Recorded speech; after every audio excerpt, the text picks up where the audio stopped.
ging door de coronacrisis afgelopen jaar niet door. Het staat nu gepland voor november dit jaar.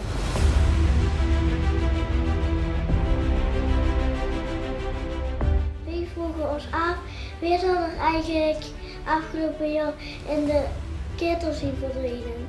En staat nou dus op de nominatie voor het ketelgericht dit jaar.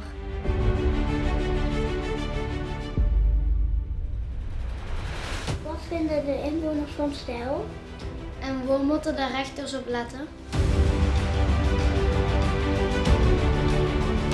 Wij zien op zoek gegaan naar de antwoorden. Die laten we euch in 6 afleveringen zien.